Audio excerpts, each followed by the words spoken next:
Não sabemos se as palavras a seguir proferidas neste editorial foram escritas pelo excelente e magnânimo jornalista Arnaldo Jabor.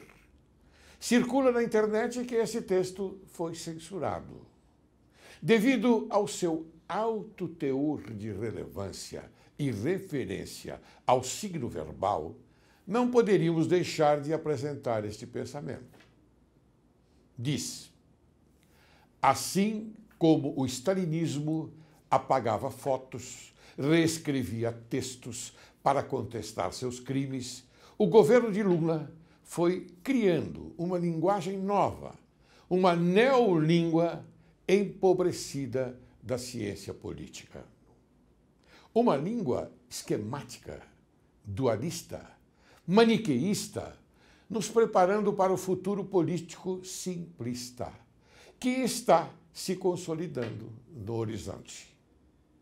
Toda a complexidade rica do país será transformada em uma massa de palavras de ordem, de preconceitos ideológicos movidos a dualismos e oposições, como tendem a fazer o populismo e o simplismo.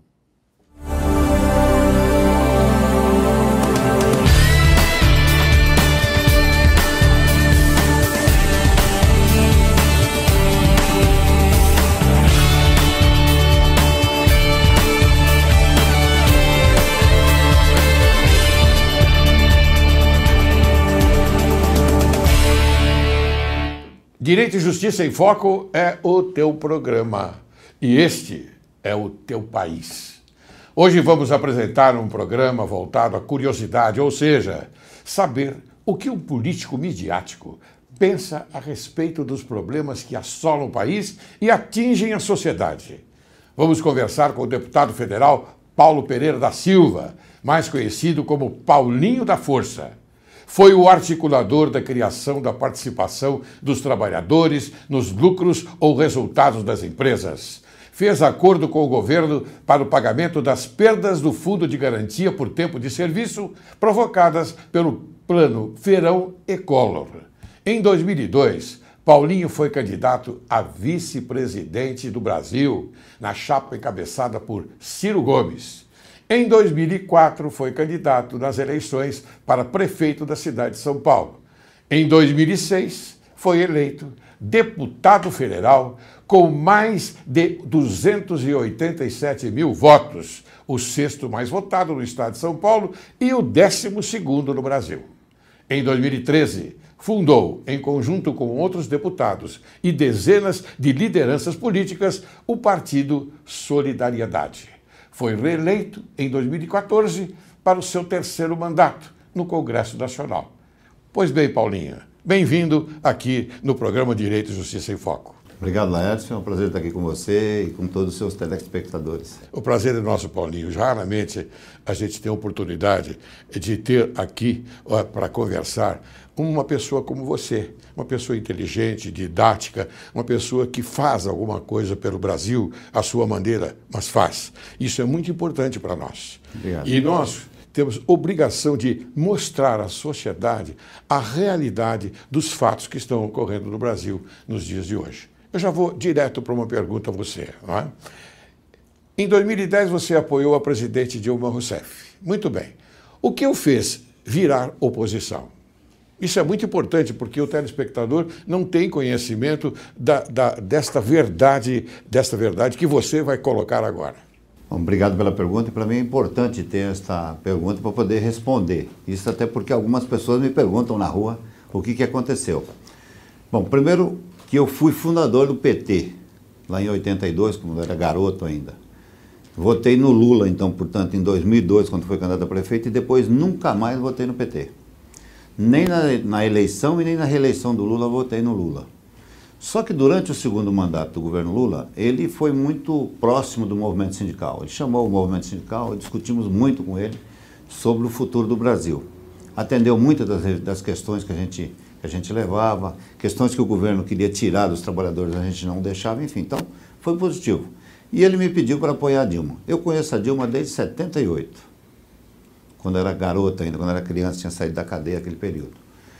Eu era amigo do marido dela, né? Fui do mesmo grupo político na época da ditadura ainda, do marido dela, Carlos Araújo. Então, tinha uma relação com ela. Aí fiz, lógico, apoiei a presidente Dilma, tomei 37 mil reais de multas por fazer campanha antecipada para ela. E aí veio... Você foi condenado a pagar 37 mil reais de multa naquela época? Por causa da campanha dela. Sim. Eu fiz campanha antecipada para ela. Aí veio o primeiro problema. Quando ela ganhou a eleição, ela fez uma série de compromissos com as centrais sindicais, que eu era presidente da Força Sindical. Aí veio o primeiro problema. A inflação de 2009, 2008 tinha sido pequenininha. Aliás, o PIB tinha sido quase zero.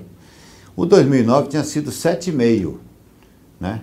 2009, 2010. 2010 tinha sido 7,5, no último governo Lula. Aí veio o negócio, a questão do aumento dos aposentados. Eu apoiei a Dilma, mas eu apoiei por causa de uma pauta trabalhista que nós tínhamos com ela. Então veio o primeiro problema. Eu fiz uma emenda, na medida provisória que ela mandou para aumentar o salário mínimo, eu fiz uma emenda para fazer uma antecipação, porque em 2011 os trabalhadores em geral não iam ter aumento nenhum, porque o PIB tinha sido zero. Ela fez uma guerra comigo no início do governo, esculhambando pela imprensa. No primeiro mês, janeiro de 2011, eu falei, eu acho que erramos na mão. Apoiamos uma mulher que não vai atender uma reivindicação dos trabalhadores. Por quê? Eu estou fazendo uma emenda para apenas antecipar um pouquinho do aumento que vai ser maior em 2012, né? E ela fez uma guerra comigo, me esculhambando na imprensa, dentro do meu partido, na época o PDT, pressionando para que o partido me pressionasse para não deixar votar. Enfim, eu perdi, não teve como, o governo tinha acabado de assumir, perdi, mas já fiquei com o pé atrás com ela. Falei, essa mulher já vai ser totalmente contrária aos trabalhadores. Bom, e o tempo mostrou o resto que ela fez. Ela se aliou com o que tinha de pior na política. Sim. E fez tudo contra os trabalhadores. A gente já sabia que ia dar no que deu. Ou seja, sim. Você disse que perdeu. Você perdeu por quê? Porque você apoiou e você se enganou, daí porque você entende que perdeu? Não, eu perdi a votação na Câmara. Porque sim, você perdeu a votação na Câmara. Todo o peso do governo contra uma emenda que eu tinha feito para aumentar o salário dos aposentados, em R$20.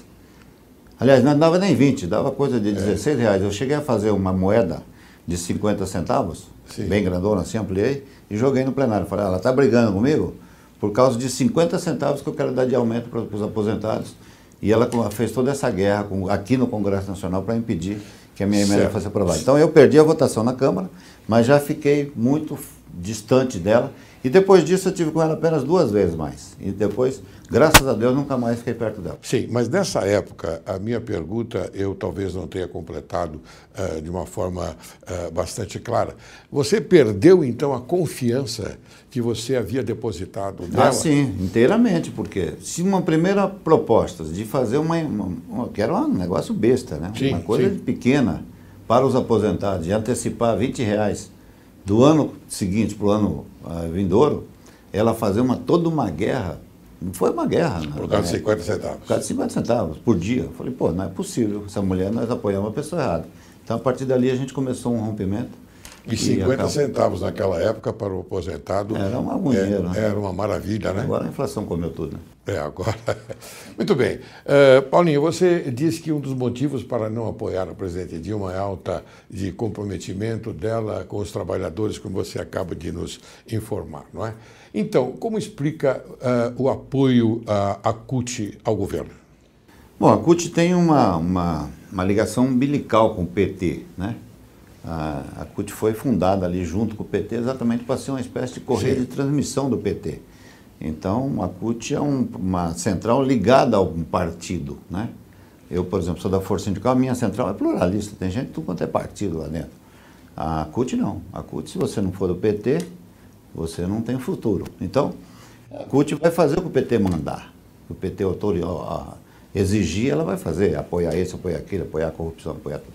Enfim, não tem muito compromisso com os trabalhadores. Tanto é que o PT e a CUT era sustentado exatamente em cima do setor público, né? Você vê que agora o setor público está completamente abandonado. Os trabalhadores do setor público foram abandonados. Porque a CUT está com o governo e não vai defender os trabalhadores do setor público. E não defende mesmo, né? Não defende. Você viu agora lá essa votação da 443, né, que você faz o plano de carreira para os setores importantes do judiciário. A CUT nem apareceu, né? Estava lá as associações, as entidades de classe que não têm ligação com a CUT.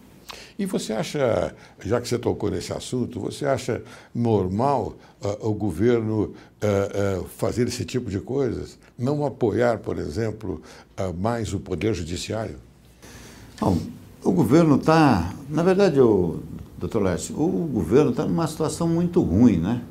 Porque o governo mentiu na eleição, devia ter falado a verdade para as pessoas. Se tivesse falado a verdade, ia perder a eleição também, né? Coitado do Aécio que assumiu um pepino, né?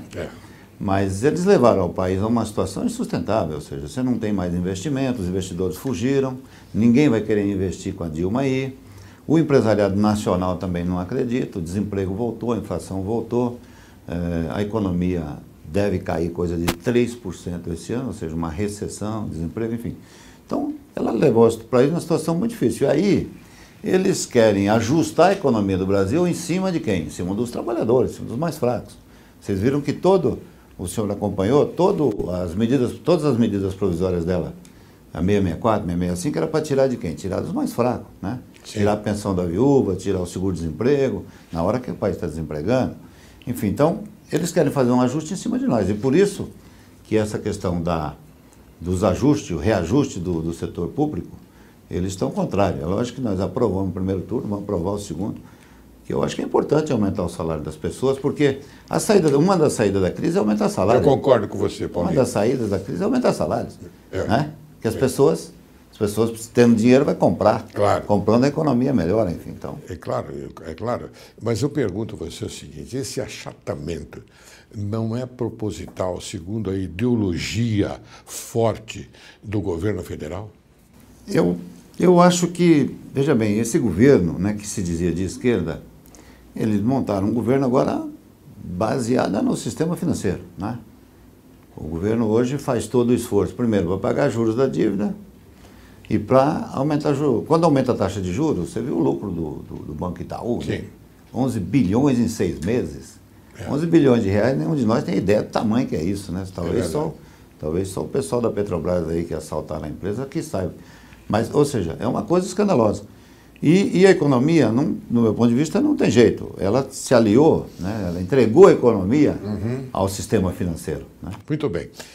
Paulinho, você se projetou através da liderança sindical, mas a isonomia constitucional prega os direitos iguais para todos os trabalhadores. Por que privilegiar as classes operárias?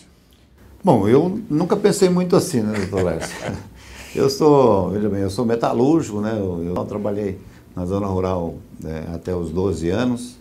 Naquela época se trabalhava, essa Sim. História que criança não pode trabalhar só agora, mas eu trabalho desde os 5, 6 anos de idade. E vim para São Paulo ser metalúrgico, né? Sempre atuei na área metalúrgica em São Paulo.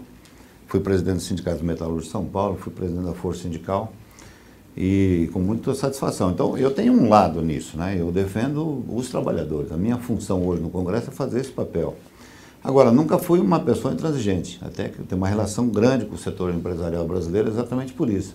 Porque eu negociei sempre pensando um pouco também que sem indústria, sem a empresa, você não tem o trabalhador, né? Um depende do outro. E sei hoje que a economia do Brasil é um pouco maior do que isso. É lógico que se tiver uma discussão entre o empresariado e os trabalhadores, eu tenho um lado que eu fico com os trabalhadores, mas nunca fui uma pessoa radical assim de dizer, olha, ou é isso aqui ou não é, né? Não, a gente sabe disso. Agora, tem uma pergunta que eu gostaria que você me respondesse, que o telespectador está bastante curioso por isso. Por que explorar, então, o signo verbal, ou seja, o vocábulo trabalhador, aliado à política somente, se todo o povo ordeiro é trabalhador? Eu sou trabalhador. As pessoas que estão aqui nesse estúdio são trabalhadores. Então, por que não generalizar, não é, trabalhadores do Brasil, ao invés de apenas... como é que eu posso dizer? Dar um nome eclético a tudo isto. O senhor tem razão, a gente talvez explora mal essa história, né? Porque hoje você tem mais ou menos 45 milhões de pessoas com carteira assinadas e a força de trabalho no Brasil passa de 100 milhões de pessoas. Né? Então você tem, quem trabalha é um pouco mais do que apenas quem tem carteira assinada. Mas é um pouco, talvez, a história do uso do cachimbo deixa a boca torta. Né? Como a gente vem do meio dos trabalhadores, do meio dos operários, então a gente fica muito falando de trabalhador, mas exatamente isso. Eu acho que eu pego, por exemplo, você tem as pessoas falam, empresário não trabalha. Muitas vezes o empresário trabalha mais do que o cara que estava na máquina, né? Certo. Um dia desse eu voltei numa empresa que eu trabalhei, na DECA, aqui na Água Branca, e falei, olha, eu tenho saudades de quando eu batia cartão. Tomei uma vaia. Porque as pessoas imaginam que você está fora da fábrica, é uma beleza, né? Mas agora, por exemplo, eu acordo 6 horas da manhã, quase todos os dias, porque eu continuo acordando cedo, e na Câmara vai até 2, 3 horas da manhã. Sim. Né? E você está ali você tem que ficar muito, muito atento, né?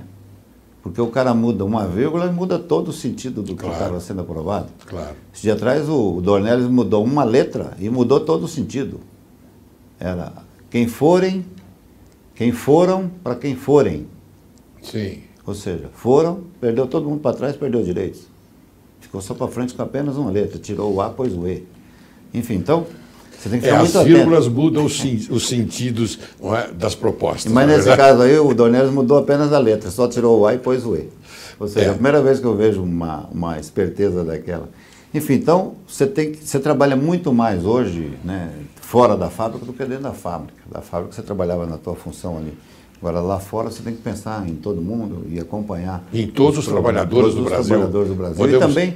E também na indústria, no emprego. Né? Hoje, a desindustrialização no Brasil é uma coisa escandalosa.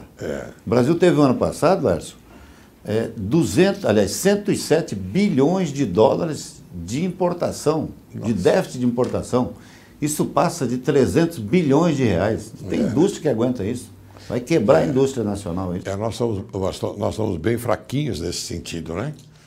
Muito bem, Paulinho, mas você é responsável por São Paulo. Nós acreditamos bastante em você, porque você é um homem que tem... Daí porque o seu codinome, vamos chamar assim, Paulinho da Força, não é? Ganhei no meio do caminho esse nome da Força. Não, mas porque você demonstra uma força, porque você é um lutador. A gente sabe disso que você é um lutador. Então, nesse momento que nós estamos passando, momento difícil, que todo o povo brasileiro está passando, nós acreditamos nas pessoas fortes. E você é uma pessoa forte. Eu tenho hoje uma relação bastante grande, né? Eu acho que o que faz, né? Isso também está na função do senhor, ou seja, sim, o que faz a pessoa é a relação que ela tem, né? Claro. Eu sempre, como trabalhei com muito respeito com todo mundo, eu já fui um cara bastante, não diria só... O que eu mais sabia fazer na vida era greve, né? Agora eu já aprendi outras coisas.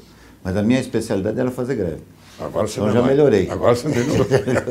Agora eu faço umas leis e tal. Enfim, mas... Não, é importante porque você conhecia uma parte, não é? E agora você, através desse conhecimento, você levou a sua experiência para você amoldar ao bem, não é verdade? Exatamente. Mas hoje eu tenho uma relação grande, não só no judiciário, com muitos amigos no judiciário, mas tenho uma grande relação dentro da Câmara Federal, do Senado, enfim, então... consigo caminhar com algumas Mas a taxa de desemprego aumentou consideravelmente, não é, Paulinho? Onde vamos parar se o governo não tomar uma providência? Eu gostaria de saber isso. Desemprego, que era uma coisa controlada no Brasil, né? Há muito tempo você não tinha um desemprego tão grande quanto esse. É um dos maiores desempregos da história do Brasil. Sim. Acha até que a taxa de desemprego que está em 8%, 9% aí vai chegar a 15% antes do final do ano. Sim. O desemprego vai aumentar muito. Por quê? Porque a economia descontrolou geral. Né? Mas qual é a medida, por exemplo, que deve se tomar para melhorar esses índices? Olha, a minha é drástica. Eu acho que não... Bom, muito bem, vamos colocar. Eu não vejo saída para o Brasil com a presidente Dilma. Já é um bom caminho.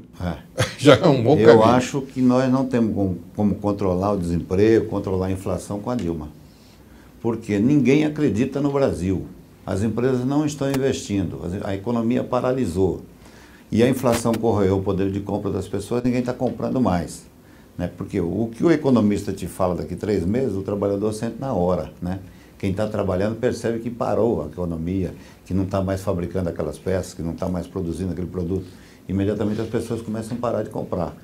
E a economia paralisada não tem saída. Então, eu imagino o seguinte, como é que você vai controlar uma economia que está 3% abaixo de zero? Né? Como é que você vai controlar a inflação que está chegando a 10% ao ano? Inflação oficial, né? Porque a inflação para valer deve ser outra. É outra, bem maior. Como é que você vai controlar isso com uma presidente desmoralizada? Com uma presidente que fala, ninguém acredita. O ministro da Economia fala, ninguém nem liga mais. Ou seja, então você tem que trocar o governo. Eu acho que o país só tem saída se a gente tirar a Dilma. Não tem outra saída para o Brasil, do meu ponto de vista, com a Dilma na presidência. Nós teríamos que trocar a Dilma, fazer um novo governo, pode ser com Michel Temer, não tem problema, montar um novo governo, fazer um governo de unidade nacional, dar credibilidade para isso, e aí sim você tem condição de fazer o país voltar a crescer. Não, eu acho que você tem razão, mas eu pergunto a você falou em Michel Temer. Será que o Michel Temer não está desgastado com a Dilma também? Será que o povo o enxerga de uma outra forma? Porque ele apoia as pedaladas que ela dá, não é verdade? Vamos chamar de pedaladas. Né? Ele apoia. Será que ele também não está desgastado? Eu acho que pode até estar, mas se você troca o governo, né, você vai ter que fazer um governo de unidade nacional. Sim. Os partidos que hoje estão na oposição, como o meu, como Solidariedade, como o PSDB, vai ter que juntar para você fazer um novo governo, uma espécie de Itamar Franco, para tirar o país dessa situação. Ótimo. Eu acho que essa que é a alternativa. Você troca o governo, faz um novo governo, troca os ministros todos e você dá uma nova credibilidade para o Brasil. Muito bem. Acho que aí é a saída. Muito bem, caro telespectador, nós somos obrigados a provocar este grande trabalhador, este grande deputado que é, para que ele nos dê uma solução. Ele diz exatamente que com a Dilma não há mais condições. Então nós provocamos para saber se com o Michel Temer há. Então eu acredito agora, colocando a minha palavra, que o Michel Temer dá sim, porque o Michel Temer é uma pessoa bastante equilibrada, um homem culto, um homem que conhece bem a política brasileira e ele poderá caminhar por uma alameda no sentido de encontrar um denominador comum. Paulinho, eu vou chamar um pequeno intervalo e logo, logo nós retornaremos, tá bem? Você, caro telespectador, aguarde.